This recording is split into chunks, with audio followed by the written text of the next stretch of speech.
Hey, Kayla Iacovino here with TrekMovie.com at the Star Trek Las Vegas convention here at the Rio Hotel and Casino. And I'm here with Anthony Rapp of Star Trek Discovery. Anthony, how have you been? How's your con going? It's pretty exciting because I was in the room when Sir Patrick Stewart announced the big announcement that Jean-Luc Picard is back.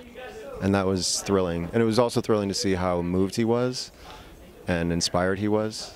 You know, he's been around the block and had tremendous success. And to see someone who's as accomplished as he is still have his heart and soul affected so deeply was really meaningful and inspiring.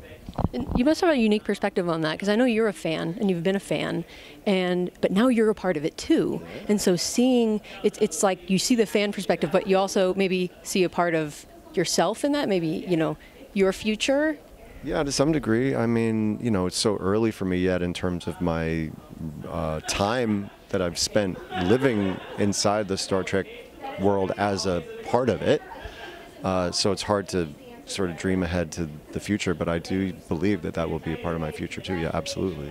It's an incredible thing, and you really feel it when you're here at the conventions that once you're a part of the Star Trek universe, you've got work for life. Sure. I mean, I'll take that, you know. But that's a great side benefit for sure, but if it was, you know, for doing something that didn't have meaning, or was sort of, you know, just cashing in, or I don't know, if it wasn't linked to something that had meaning and heart and soul, and then that wouldn't be such a cool thing after all, you know. So it's amazing to be a part of something that resonates so powerfully.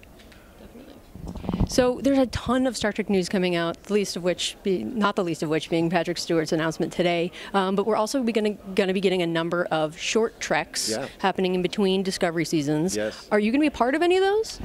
I don't even know if I'm allowed to. I don't know if I'm allowed to say. I do know that there's some really cool stuff. I'm personally really excited about it because I think it's a great new way to explore the world and the characters, and I think it's the perfect little, like, I don't know, like, you know, when you go to a nice fancy restaurant, they bring you out those little treats before the meal. Mm-hmm. It's like that. It's like a really, you know, satisfying thing that doesn't fill you up but gets you ready for the meal.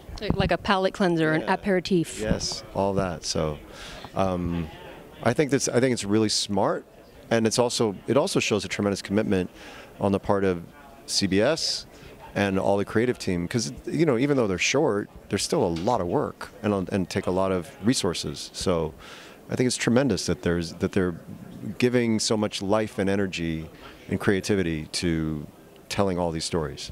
The season 1 of Star Trek Discovery strikes a really interesting balance, I feel, especially within the history of Trek. There's a lot of dark overtones, but there's actually quite a bit of brightness and humor injected as well. So I'm wondering what your take is so far on how that balance is going to be in season 2, if it's changed at all. Well, I mean, so much of the darkness was informed by the fact that our captain was from the mirror universe. Everything was geared toward telling that story, and how how do we reach our ideals? Sometimes you have to go through darkness to come out and realize what you really hold up to be true. So yes, it was unfamiliar in some ways, but it was still ultimately steeped in the tenets and beliefs of this universe, always, of the going to humanity's higher purpose. But yes, it was unusually dark, right? So this season, we've moved through that and we've come out the other side. And I mean, Pike is sort of an exemplary captain. You know, he's exactly the kind of familiar Starfleet captain that you would always want. And I think that alone sets such a different tone. Yes, there's certainly more humor, but there's also the settling that's happened after all the craziness of season 1 and all the massive events. Now in season 2, so much of it gets to sort of settle, and we get to deal with it.